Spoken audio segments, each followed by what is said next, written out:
तो मैंने अपने ट्रेडिंग के करियर में मुझे काफ़ी रिसर्च और एनालिसिस करने के बाद में एक जिसका रिस्क काफ़ी कम, स्टॉप लॉस काफ़ी छोटा और रिवार्ड काफ़ी अच्छा, इस तरह का एक सेटअप हर तरीके से कंफर्मेशन लेने के बाद मोर देन 1 2 3 और 4 कंफर्मेशन लेने के बाद में आपको बेस्ट ट्रेड मिलेगा, ऐसा सेटअप मुझे मिला है और मैंने उसको बैक टेस्ट किया है। और वो सेटअप मैं आपसे शेयर करना चाह रहा हूँ ताकि उससे मुझे भी कॉन्फिडेंस मिले और आप भी इस तरह का सेटअप अपने चार्ट में ट्रेडिंग करते टाइम हमेशा यूज़ कर सकते हैं। उससे best low risk and high reward का ट्रेड आप ले सकते हैं। इस सेटअप से आपको ट्रेड कम मिलेंगे लेकिन परफेक्ट ट्रेड मिलेंगे, ऐसा मेरा अंदाज़ है। मैं कोई सेबी रजिस्टर्ड नहीं हूँ। ये जो वीडियो मैं बना रहा हूँ ये एक एजुकेशनल पर्पस के लिए है, तो आप एजुकेशनल पर्पस के लिए देखिए और इससे आप काफ़ी कुछ सीख सकते हैं। तो आइए मैं आपको बताता हूँ कि ये सेटअप आखिर कैसे मैं आपको इस बारे में बता सकता हूँ। सबसे पहले मैं आपको बताना चाहूँगा इस सेटअप के लिए पहली बात है टाइम फ्रेम। टाइम फ्रेम आपको यूज़ करना है 5 से 3 मिनट वाला, ओके, ट्रेड लेने के लिए। सेकंड इसमें क्राइटेरिया ये है कि इसमें आपको क्या क्या यूज़ करना होगा। आपको इसमें सपोर्ट और रेजिस्टेंस ड्रॉ करते आना चाहिए, पहली बात। सेकंड थर्ड बात ये है कि आपको इसमें जो टेक्निकल टूल्स यूज़ करने हैं वो है बोलिंजर बैंड। फोर्थ है MACD और फिफ्थ है RSI, रिलेटिव स्ट्रेंथ इंडेक्स। इसके साथ साथ आपको इसमें एक हम इसको ये हो गया आपके tools, technical indicators, time frame हो गया। इसको आप किसी भी इंडेक्स में यूज़ कर सकते हैं और इसमें आपको OI डाटा का एनालिसिस करते हुए आना चाहिए। तो ये चीज़ें हैं। अभी हम इसी को ही ग्राफ पे, चार्ट पे मैं आपको प्लॉट करना सिखाऊंगा और ट्रेड बेस्ड कैसे मिलता है वो आपको मैं लो रिस्क और हाई रिवार्ड किस तरह से मिलता है इस तरह से मैं आपको बताऊंगा। तो आइए हम चलते हैं सीधे चार्ट पे।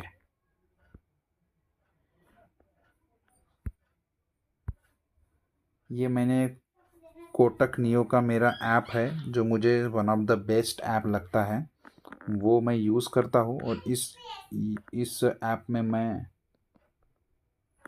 कहाँ गया,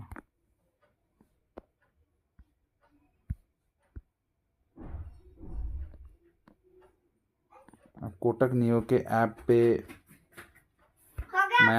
मैं आपको लेकर आया हूँ।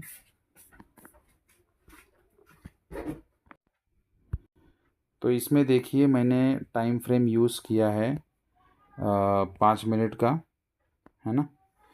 उसके बाद हमें इसमें करना क्या है तो आपको मैं बता देता हूँ। इसमें आपको इंडिकेटर्स में जाना है। इंडिकेटर्स में आप आइए। इसमें आप सबसे पहले सर्च कीजिए बोलिंजर बैंड। ये देखिए बोलिंजर बैंड को मैंने सिलेक्ट किया। उसके बाद आप सिलेक्ट कीजिए RSI, रिलेटिव स्ट्रेंथ इंडेक्स, ये सिलेक्ट कर दिया। उसके बाद आप सिलेक्ट कीजिए MACD को मैंने सिलेक्ट कर दिया, ठीक है। जिसको रेजिस्टेंस सपोर्ट निकालना नहीं आता है वो पिवोट को सिलेक्ट कर सकता है। ये देखिए पिवोट स्टैंडर्ड है, इसको हम फिबोनाकी का ये कर देंगे, इनपुट जो है ट्रेडिशनल से जगह फिबोनाकी कर देंगे। और इसकी जो पिवोट की जो ये है विड्थ को हम थोड़ा मोटा कर देंगे ताकि हमको आसानी से दिख सके। इसको आप कलर भी चेंज कर सकते हैं अपने सहूलियत के हिसाब से। तो मैं इनको इस हिसाब से बता रहा हूँ कि जिसको आपको सेटिंग RSI की भी कोई चेंज नहीं करनी है, ना ही आपको किसी इसकी चेंज करनी है। जो सेटिंग जैसी है वैसे ही सेटिंग को रहने देना है। तो देखिए, अभी मैं आपको जो बताने जा रहा था वो मेरा बताने का ये मकसद है कि आपको बेस्ट ट्रेड कैसे मिलता है। अभी मार्केट आपको मैं बताना चाह रहा हूँ। आपको मैं पिवोट हटा देता हूँ। देखिए, मैंने यहाँ पे टूल सिलेक्ट किए। मैं आपको इसको सपोर्ट रेजिस्टेंस कैसे ड्रा करना वो मैं आपको 15 मिनट के टाइम फ्रेम पे पहले लेके चलता हूँ। ठीक है, 15 मिनट का टाइम फ्रेम मैंने सिलेक्ट किया है। मैं आपको सिर्फ 4-5 दिन का ही बताऊँगा। मैं आपको पहले करता हूँ और फिर मैं आपको बताता हूँ। तो देखिए, मैंने इस चार्ट में कुछ इस तरह का, जैसे ये मैंने ऑप्शन सिलेक्ट किया और इसको सिलेक्ट करके इस तरह से मैंने कुछ ब्लॉक्स या रेंज मैंने ड्रॉ किया है। वो रेंज, जो रेड कलर की रेंज है वो है रेजिस्टेंस की रेंज, और जो ग्रीन कलर की रेंज है वो है सपोर्ट की रेंज। तो ये इस तरह से आपको सपोर्ट और रेजिस्टेंस ड्रॉ करते आने चाहिए। आप इसको 15 मिनट टाइम फ्रेम या 30 मिनट के टाइम फ्रेम पे बेस्ट ड्रॉ कर सकते हैं। जहाँ से मार्केट ने टाइम स्पेंड किया है वो हमारा एक तरह का सपोर्ट हो जाता है या रेजिस्टेंस हो जाता है। तो यहाँ पे टाइम स्पेंड किया, इतना टाइम स्पेंड किया, तो हमारे लिए यहाँ यहाँ इस लेवल से बाइंग आई तो हमारे लिए एक ये सपोर्ट हो गया। अब इस लेवल पे पहुँचने पे के बाद पहली बार यहाँ पे टच किया था तो सेलिंग आ गई थी। दोबारा टच किया तो उनके जो पेंडिंग ऑर्डर्स है आ, वो एग्जीक्यूट हुए तो दोबारा यहाँ से सेलिंग आई। तो ये जहाँ से सेलिंग आई वो हमारे लिए रेजिस्टेंस का ऐड कर रहा है। तो सेम मैंने नीचे के साइड में जो है वो सपोर्ट रेजिस्टेंस, ओ सॉरी, एक मिनट। तो देखिए, जहाँ से मार्केट ने कुछ एक्शन परफॉर्म किया है वो एक सपोर्ट या तो रेजिस्टेंस कहलाएगा। तो यहाँ इस लेवल पे आप देखिए, ये जो लेवल है 24,375 या 350 की लेवल, यहाँ पे मार्केट ने, ये देखिए, यहाँ पे मार्केट ने काफ़ी देर टाइम स्पेंड किया है, उसके बाद ये मूवमेंट आई है। तो एक तरह से ये सपोर्ट का काम करेगा। ठीक है, इस तरह से ही मैंने जो है सपोर्ट रेजिस्टेंस ड्रॉ किए हैं। ठीक है, एक मिनट। अब ये निफ्टी है। निफ्टी में क्या होता है कि रेंज छोटी होती है और 50 पॉइंट्स के इंटरवल में सपोर्ट रेजिस्टेंस फॉर्म होता है। तो यहाँ पे भी देखिए, यहाँ पे मैंने एक सपोर्ट ड्रॉ किया इस रेंज पे। मार्केट पहले इस लेवल से रेजिस्टेंस ले रहा था, फिर यही लेवल सपोर्ट का काम किया प्राइस एक्शन बनाते हुए, तो एक ये सपोर्ट का काम किया। तो इस तरह से अपन सपोर्ट और रेजिस्टेंस ड्रॉ करते हैं। ये लेवल देखिए, यहाँ से मार्केट ने डाउन साइड की मूवमेंट दी तो ये रेजिस्टेंस का काम कर रहा था। बाद में जब इसको डिसिसिवली ब्रेक किया तो ये सपोर्ट का काम कर रहा है। तो ये हो गया सपोर्ट रेजिस्टेंस कैसे ड्रॉ करते हैं, है ना। इसके बाद हमें क्या करना है, हमें ट्रेड लेने के लिए हमें बुलिंजर बैंड को एक्टिवेट कर देना है। अब ट्रेड कैसे मिलेगा, ट्रेड कैसे मिलेगा वो मैं आपको बताता हूँ, 2 सेकंड। देखिए, देखिए, जैसे आज क्या हुआ, हम 5 मिनट टाइम फ्रेम पे है।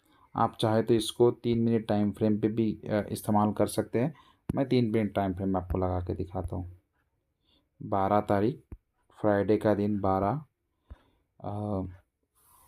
आपका 12 जुलाई, फ्राइडे 2024। क्या हुआ, 3 मिनट के टाइम फ्रेम में अभी हमको पता होना चाहिए कि मार्केट में जो रेजिस्टेंस है वो सपोर्ट कब बनने जा रहा है, और जो सपोर्ट है वो रेजिस्टेंस कब बनने जा रहा है। रेजिस्टेंस सपोर्ट तब बनता है जब रेजिस्टेंस को मार्केट ने बार बार हिट किया है और वो रेजिस्टेंस वीक हो चुका है, और उसके बाद वहाँ से मार्केट एक सपोर्ट लेके अपसाइड जाता है तब। अब सपोर्ट रेजिस्टेंस तब बनता है जब ये सपोर्ट था, मार्केट बार बार इसको हिट किया और प्राइस एक्शन लोअर लो का बना रहा और इसको ब्रेक कर दिया डिसिसिवली प्राइस एक्शन बना के, तब ये सपोर्ट जो है रेजिस्टेंस का काम करता है। तो ये आपको बाय द एक्सपीरियंस के साथ या टाइम जब आप मार्केट के ग्राफ में चार्ट में स्पेंड कर, उसके साथ आपको ये समझ में आएगा। तो मेरा बोलने का ये मतलब है कि सुबह क्या हुआ, मार्केट ने एक यहाँ पे कल क्लोजिंग हुई थी प्रीवियस डे में 24,350 में, मार्केट ने गैप अप ओपनिंग दी लगभग 50 पॉइंट की। तो मार्केट ने गैप अप ओपन हुआ था तो जो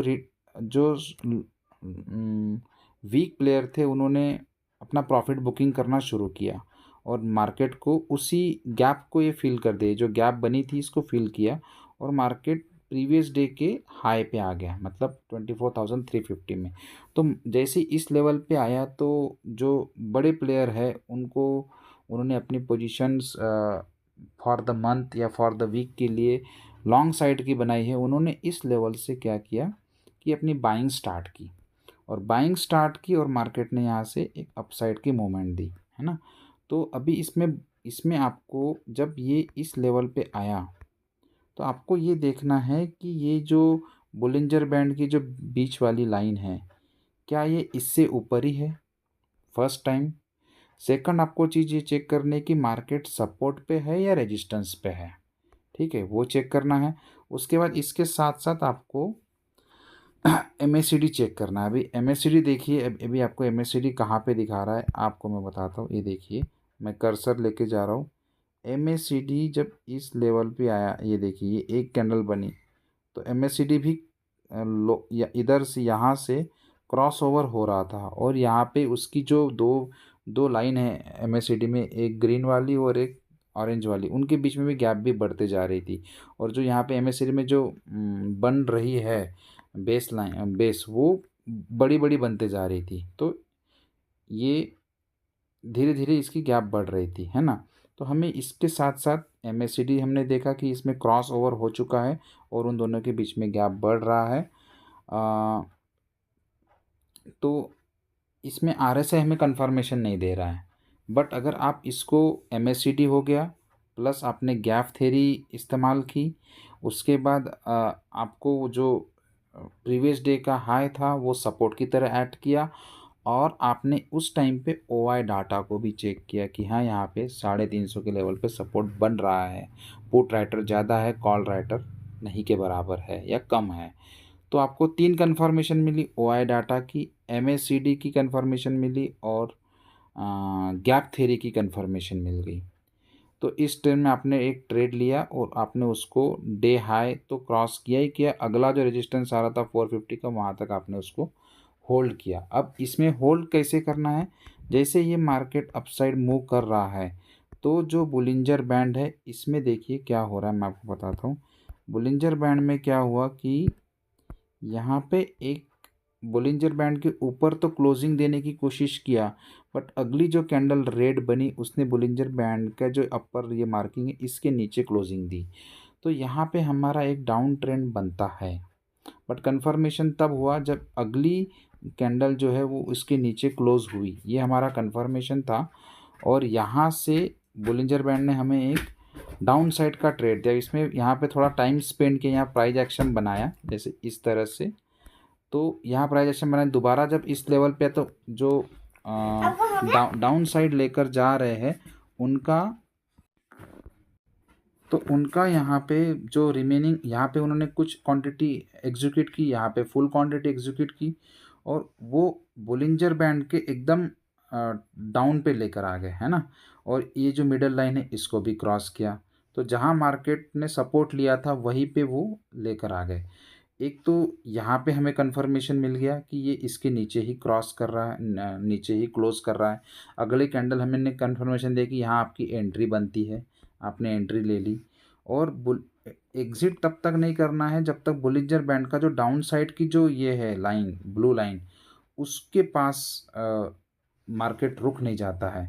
अब इसके लिए हमें कंफर्मेशन देखिए, नेक्स्ट कंफर्मेशन हमें जो मिला है वो RSI का भी मिला है।